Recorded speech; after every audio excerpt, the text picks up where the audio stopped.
Is that what you think we do? Yeah. We're just. That's what people think we do. Then again, I acted like I was playing bass, and I was like, boop, boop, boop. It's like you're playing all the notes. You want to know what I want to do? What do you want to do? Welcome to Breakstuff,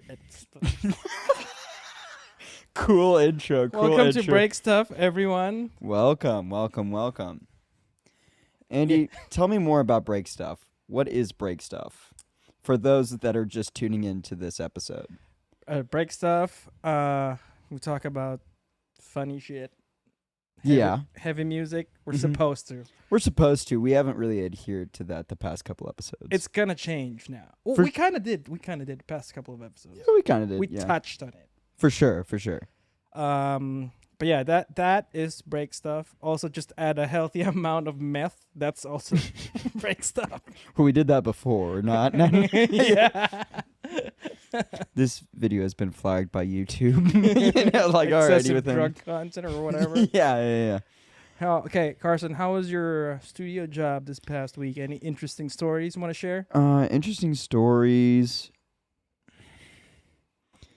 I mean, yes, I just can't share them. That's like the worst question, dude. I signed an NDA. I can't.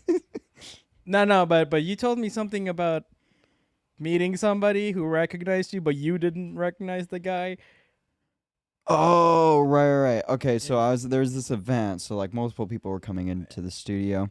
And so Andy and I worked at a company, and not anymore, I guess, for you as well.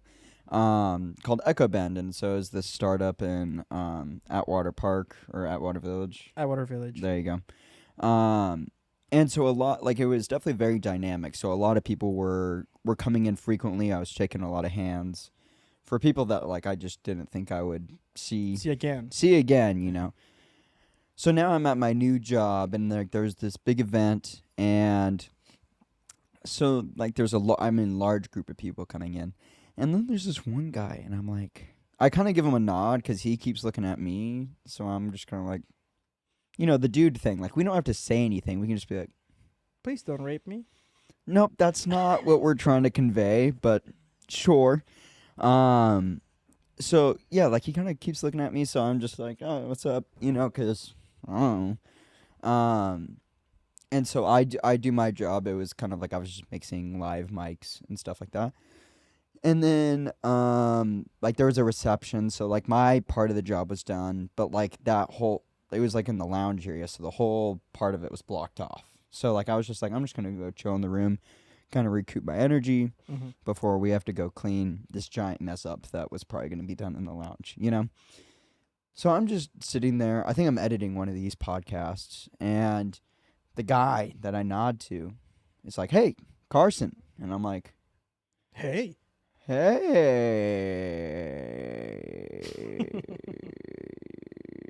And so, I feel like I dodged it pretty good. I was like... Played it cool. He was like, hey, from Echo Bend. And I was like, oh, right. And I was like, can you just remind me your name, one more time? I'm just trying to be as respectful, as possible. I'm just like, can you remind me your name? And he's like, oh, I'm Jason. I'm like, oh, hey. And he kept thinking I was interning at this company, which is warranted. I understand I'm only 23. So, and I was interning at Echo Bend as well. So he probably just assumed. Yeah. Same thing. So, which is funny, too, because the whole day I've been bossing around, new coordinators. I'm like, hey, go do this, go do that, And so he's like, so when are you interning here? And I was like, oh, I'm working here. And, I don't know how many times I had to say I'm working here. But... at the end, he's like, wait, you aren't an intern here? And he's like, I remember what he asked. He was like, are you kind of planning on having a full-time thing here? And I was like, I already have the thing here. I was like, oh, I already am working here, even though it is part-time, but I am working there. Yeah. And he was like, oh. And he's like, well, great to see you. And I was like, great to see you. But I think the reason he wanted to bring it up, because at the time... when we met him at Echo Bend. And I remember the moment. And a little glimpse into my life, because I hope this is not some shedding of ego on myself. But I'm in a weird balance where either shirts are way too large for me. It's in the sense of if if I get a medium, it's just gonna look baggy and it's just gonna make my head look super small. Or on the flip side, Or on the flip side, a shirt you don't that know how a dryer works. yeah, yeah, I don't know how dryer works. No, seriously, like this has been a thing in the past couple of years. And then, or I have a shirt that fits me really well, but then people think I'm just trying to like show off, like that I go to the gym or something like that, which is inaccurate. I'm just like, this is a shirt that just fits me The way it does. the way it does. So a lot of people get that sense, and then they always have to make a comment about it. Like even this shirt, I think it was probably a shirt like this that he said this, and he was like, "Oh, we got the pocket muscle over here," which like sick name. Like, It also sounds like a sex toy. sure, yeah, there already is Isn't one. that your dream job? Yep, that's why I went to music school, spent all of this money. To be a sex toy. Yes, exactly. That's what I've been searching for this entire time, Andy. Love you, Mama Carson. Dude, she stopped watching at this point. She's done. She's she not gave watch- up. After last episode, she's done, dude. She's not watching this.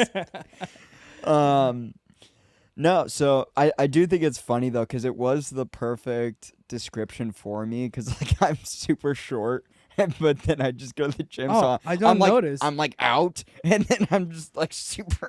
So Carson's big this way, Yeah, but this way. absolutely not. I was trying to be polite, my guy. No. I have like, listen, if like I got to the point, like I remember in high school, because I don't know, like in high school in that age, especially if like you're height challenged like myself. Vertically challenged. Vertically challenged. Vertically challenged. I was trying to think of a funny like woke term we could use for this. It's pretty neutral. It's It woke, is. right? Imagine I give Non-binary, but vertically. 5'5" in real life, 6'5" on Tinder. Anyways. but that's what you identify as. Yeah, Who am I to exactly. say otherwise? If she gets mad, I'll just be like, hey. You're not woke enough. Um Those guys probably hate us, but whatever. No, I mean it's just joshing around. Obviously, that situation is more significant than me just being vertically challenged. What I was saying is, what I'm saying is like at that time, you know, in your life, they're always like, oh, you're just kind of a late bloomer. You're a late bloomer. Like you're just gonna grow taller later.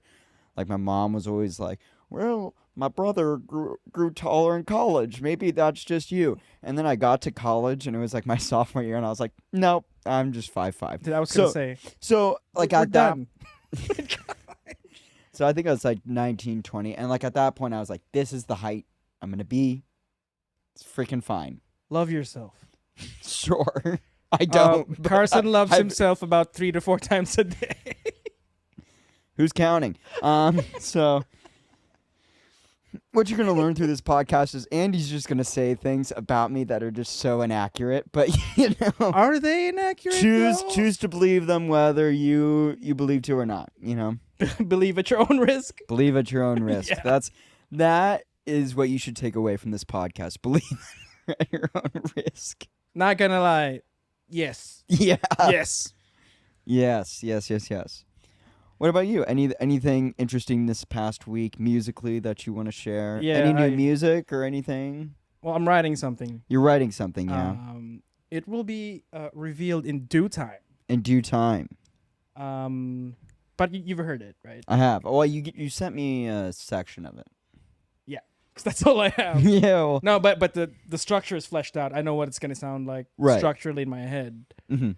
I just gotta figure out melodies and chords at this point, and that's it. Mhm. But yeah, also I have an interesting, funny, stupid story for you. Okay. So this past week, I go into the studio, right? Right. Front door was locked, and then this guy, kind of middle-aged, 50s kind of guy, opens the door for me, welcomes me in. I haven't seen him before. Yeah. And he's like, "Oh, please come in." I'm like, "Oh, thank you." And then the engineer of the studio comes out, and he's like, "Oh yeah, we're just trying to find sounds for drums today. We're not recording anything. We're just trying to find good sounds for drums. Like live sounds, or you guys are pre-programming? We're doing live. Nice. So he was in the live room and Mm-hmm. everything. And so the guy was just, I was just talking to him. I met him. His name was Matt. I met him, and then I asked him, "Hey, are you a drummer?" He's like, "Oh yeah, yeah."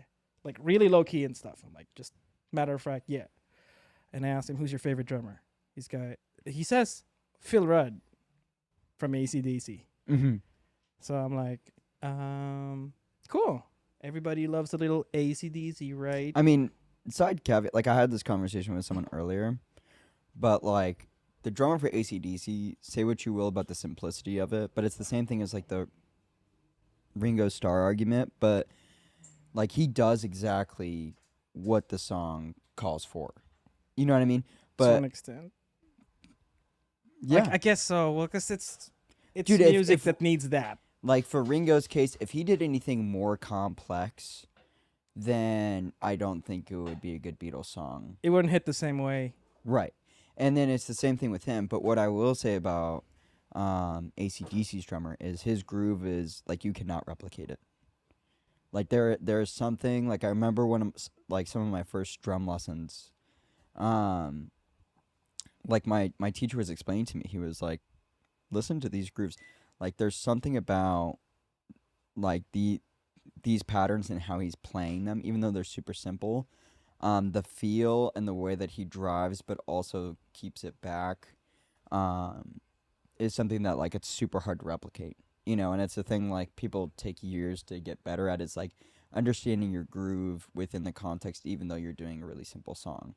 I think that applies for any instrument. For the more simplistic stuff, sure, mechanically, technically, you can play it, but there's a lot of nuance that makes it sound good, or like that makes it sound authentic, and that nuance will only come with years and years of playing your instrument. Yeah, and I mean, there's a huge difference between being right on the grid and then maybe being like a couple milliseconds off, and that can make or break a song. Yeah, just behind, just in front. Yeah, exactly. So yeah. for ACDC's case, like, and I'll let you finish your story, but I think that always is an interesting caveat because there's always people that say interesting, like, oh, this is my favorite drummer argument, but like there is a lot of validity to those claims because, like, even take, no, it's like out of context, this would make no sense, but like Michael Jackson's drummer, like the way that he does like the groove, like even like on something as simple as Beat It. Like, if he was just, like, even a little ahead or a little behind, that song probably wouldn't hit as hard.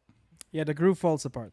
Yeah, exactly. So, I think that's what makes, like, the argument for a lot of those people. But, so he says that that's his favorite drummer, yeah? He says Phil Rudd Mm-hmm. from ACDC. And so I'm like, sure, everybody likes a little ACDC from them time. Yeah. Cool. And then an engineer comes out. He was like, I'm sorry, what did he ask you? What was the question? And then the drummer was like, oh, yeah, he was just asking me who my favorite drummer was. I said, Phil Rudd. And these two looked at each other and laughed like I did or said something stupid. Right. And then they're like, all right, we're leaving for lunch. They left. Buddy of mine comes down the stairs. He's like, oh, yeah, that's the current drummer of ACDC. Yeah, there you go. So I felt like an idiot. Right, yeah. I wanted to go die in the hole. But to my defense, the last time I listened to ACDC, I was probably 14. Yeah, no, I'm having to listen to a lot of ACDC for a gig I'm doing right now. It'll be this Friday. I mean, like, it'll be in past. Bakersfield.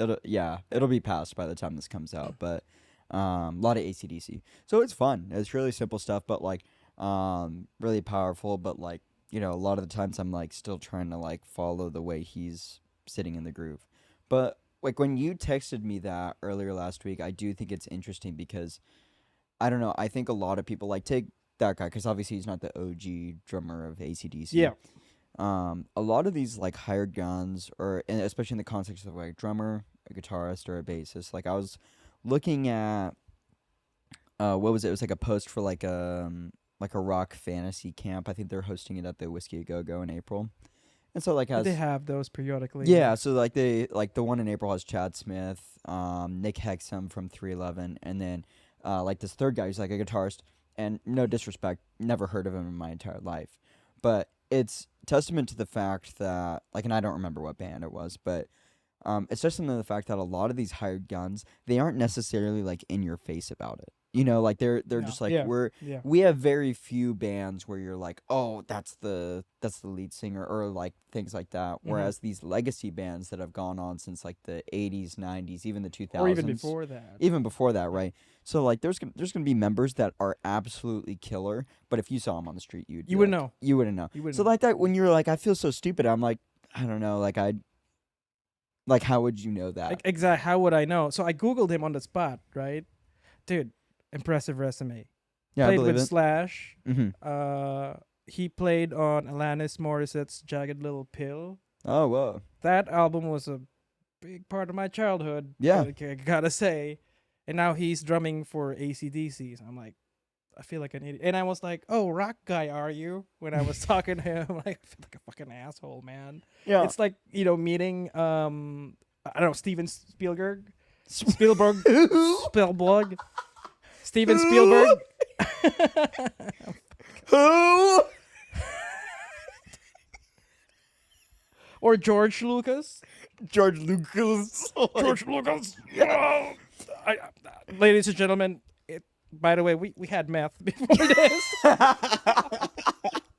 I told you. We went from a very serious conversation about the technicalities of drum grooves to And then it now was him like, being like meth. Steven.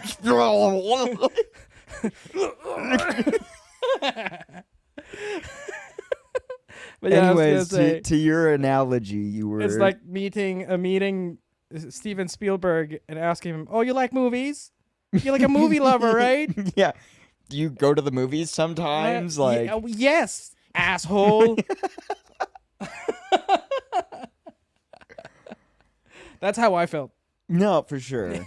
I get it. I get it. But like again, even though he's a drummer in this famous band, like Steven Spielberg, like you could know that he's Well, because he's a superstar. exactly. So I think there is kind of a level of like this person's successful. This person is like at the zeitgeist where they have a hard time going to Erewhon. You know what I mean? Oh yeah, you gotta get mobbed or whatever. Exactly. Yeah. Which I always think that it's like a very interesting thing, and I think that's cool about the music that we like is like we could be really respected and really revered In for, our like, field, yeah. in our field, but like we could still live a fairly normal life and maybe be stopped. Because the music we like is not mainstream. You're never It's- gonna find it. Well, Dream Theater won a Grammy last year. They or 2 years did, ago. but like But that's not televised. it's not televised, and yeah, I don't know. Like I mean, that's the thing that It's not for the masses. How about that? yeah, it's not for the masses. It's for nerds. Like us. Basically, you know? music for Like- musicians. You know, it took me so long to realize that me liking metal made me a nerd. Like I thought like I was like, oh, it's got some mainstream appeal. And I remember I was in college and I was kind of like, oh, like you look around at the shows we were playing at and you're like, oh no. Yeah. Oh no. You're like, girls don't like this. Like, Oh, dude, this is a good segue to what I'm gonna say next. okay, There's this article been making the rounds on the internet lately. okay. It's a study. I forgot when. This was a long time ago.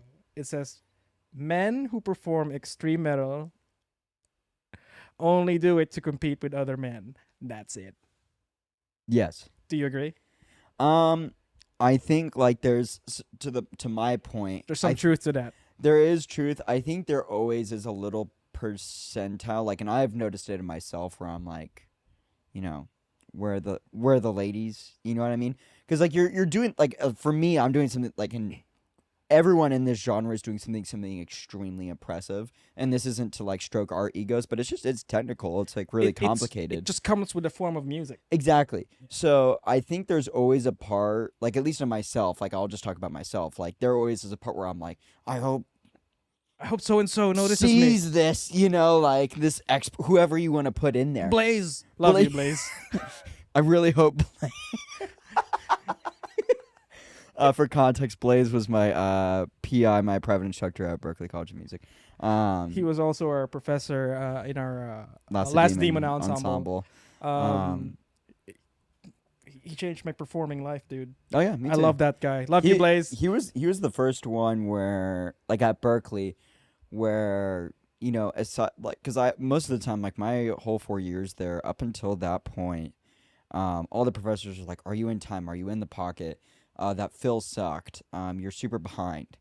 He was the first one where he was like, "You're sounding good, but you're really boring to watch."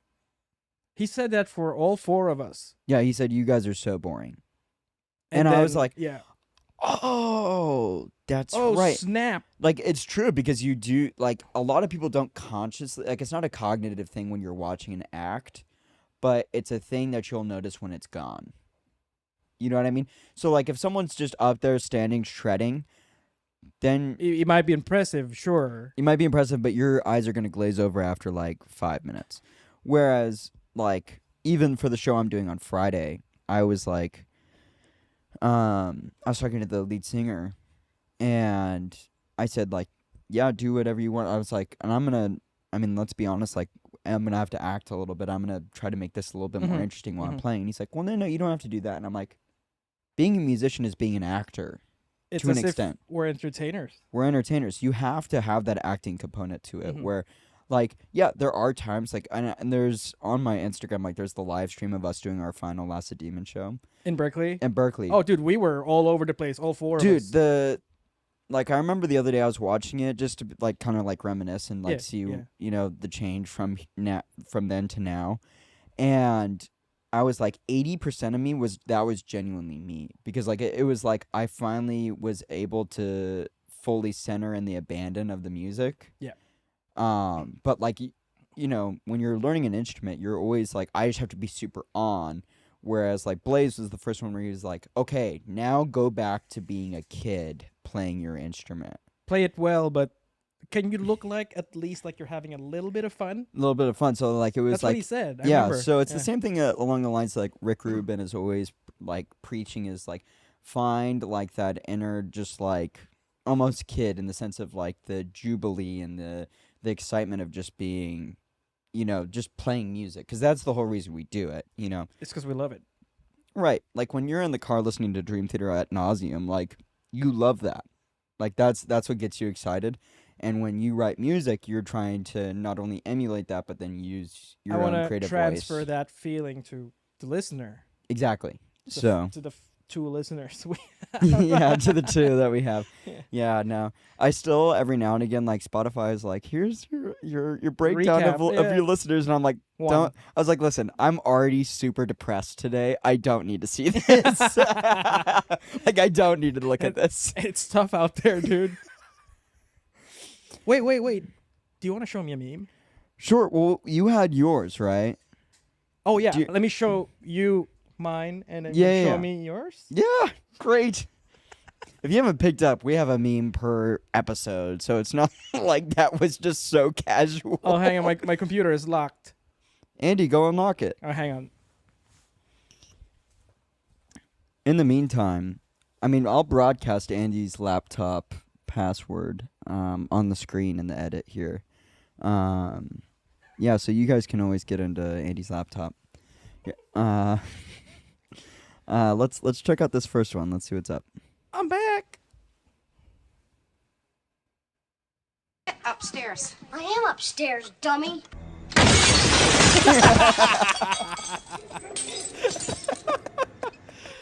All right, short but sweet. Short but sweet. So is that you with your mom, is what you're saying? When I was that age? Yeah. 100%. 100%. Yeah. What, like, do you feel like it was super physical? Well, not super physical. Most of it was... No throwing you through the window? No. No. I had some times where, like, the look in my mom's eyes, I was like, I think you are going to throw me through the window. Oh, dude, yeah, me too. You know, like, you're like, oh, no, you know. So you know how the stereotype of Asian parents, they're like tigers, right? Tiger parents, they're like tough. It's true. It's true. I grew up, I don't want to say with strict parents. They still let us have a lot of fun. Yeah. But the moment you got out of line, yeah, you're in trouble. You knew. I think you and I were both in the same boat. Yeah. But though that's not, I guess, the stereotype for Western parents. No, because the parenting style you see in movies is like it's like that, right? Yeah. No, I think Yeah, I don't know. I think it is like the actual Home Alone thing where it's like, just go up to your room. You're being annoying, and yeah, I think I did grow up in kind of a different situation where it was like, no, you're gonna have some real consequences if, like, especially if you talk to me like that or, yeah, I do think that is kind of the funny thing about that movie. It's like even as a kid, I was like, I could never get away. I could never get away with that. If I did that, I wouldn't be sitting here in front of you right now. I would be 6 feet under, bro. Yeah. Could not do that. And for my siblings, I think I will say, I think my siblings had a tougher time. I'm the youngest, so I think they went a bit. Yeah, because you're like the baby. They went a bit easier on me. I will say that. But I doubt they're watching this. But they're not. They're Don't not. worry. 100%. But I mean, it was a very firm hand. Like when trouble did come, like when I did something stupid, like it was just like no. But yeah, no, I think that's why I worry about like a lot of, shout out to you, like, because you aren't a parent, but like millennial parents, like they're letting kids just do kind of whatever, and that's scary to me. That sucks, man. Well, that just means the next generation of people are gonna be Shitheads. like terrible because there's no consequences. We're already terrible now. Yeah, we suck. Like we're not good. We're better than boomers anyway. Those guys fucked the world up. Oh my gosh, no. And I mean, there's been a lot of articles right now on how they're. I'm no economic expert. I know you went to school for it, but like they are trying to hold on to as much power as they can in like their elderly years, and then just kind of withhold it. Okay, so from younger. Am I understanding that correctly? Because Yes. I'm trying to like piece that together. It's interesting that you're bringing this up. So the boomers, when I said they fucked the world up, Yeah. it's because when they were growing up, like your age, my age, whatever, they consistently voted for policies that would net them the most benefits, whether it be power, money, whatever, Yeah. without, thinking about consequences. Yeah. And we're here. Now we're here. Yeah, it seems like there was a lot of decisions that were made for like the present time rather than The future. the future, and meaning the kids. Now this isn't indicative of every single boomer. Obviously, some of them are thinking more future wide, but yeah, but generally. generally, right? And now we're seeing those consequences. Mhm. And I was even talking to your cousin Miko about this because he was talking about like analyzing macroeconomics, and he was saying that because like there's a lot of like not a lot of people having kids, that will also transfer into not having a lot of retirement later for like us, because then there's less people paying for taxes that go In towards short, us. Yeah. We're fucked. Yeah, no, exactly. Yeah. I was glancing at my YouTube earlier. I had a bit of a break, and I was like, better enjoy this now. Like, like, I don't know what's going to happen when we get old, dude. no, I don't either. I'll probably still be writing music in 15, Yeah, I know 16. that's all I'm thinking of is Yeah. I'm like, as long as I can have an interface, I think I'm good.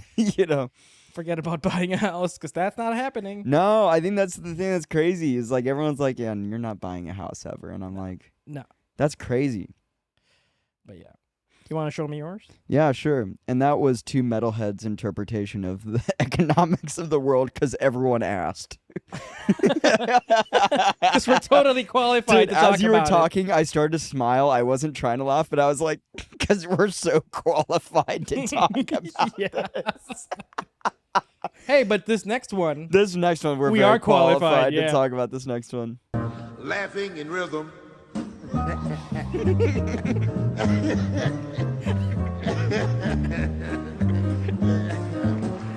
Laughing in rhythm.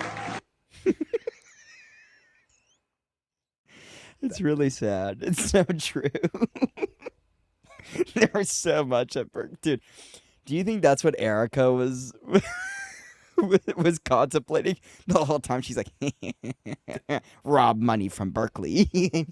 why do you think she didn't come back from her leave? She got fired, dude. Because she was laughing in rhythm. She was laughing, and that's what the email should have said. They should have just been like, she was laughing in rhythms when you guys signed the check. Dude, remember this Career Jam? we were supposed to see, what's his name? Childish Gambino was coming, yeah, or yeah. Donald Glover. Yeah, same guy. Anyway. Yeah, yeah. I mean, yeah. Who did the opening remarks? It was some just, person from the career center. She was like the head of the career center. So she did like a speech. Everybody was she- like, "Woo!" And because everyone loves her, I forget her name and I'm sorry, but like she really vouched for students and like really coached them, and it was really good. I never had a chance to like sit down with a meeting with her, but like she was so like that's why everyone was freaking amped up, because she could have said, you know, I'm gonna like kill your mom, and everyone would have been like, woo! Yay! Okay, so Here's anyways, $50,000. yeah, here's $50,000. So she does the opening remarks, and most of the time, like especially with like a big event like that, you know, you have a person to introduce, but like after, you know, the person is going to come out. Yeah. So the reason I was disappointed, I could not care about Erica. I do not care. I don't dude, at I all. don't think Even nobody- at the time before all of that stuff, I don't care. I don't think anybody cared. No, well, people did because they really disliked her. Well, yeah, but that's like Yeah. So it's here or there. So the career center lady is like, ends her speech. she ends her speech like this, which was so misleading. She's like, "All right, guys, Are you ready? are you ready?" And Are you ready, everyone's kids? like, "Wow!" Like everyone's going nuts. Yeah, you and know? then she's like, without further ado, Erica Muhl to introduce guys. He and I both were just sitting there. dude, and- we were both cringing. Well, we were cringing, but there is no exaggeration. Boos from the entire auditorium. It wasn't like some people were like, no, it was unanimous. It was unanimous. Boo, the And then whole him- time, dude. we looked at each other. We were like, what the fuck? We were laughing so hard. Yeah. So Erica Muhl, shout out. But I think that's how we're gonna end our episode today. We're about out of time, but thank you for tuning in to Breakstuff. Maybe we can discuss more Erica Muhl conspiracy theories.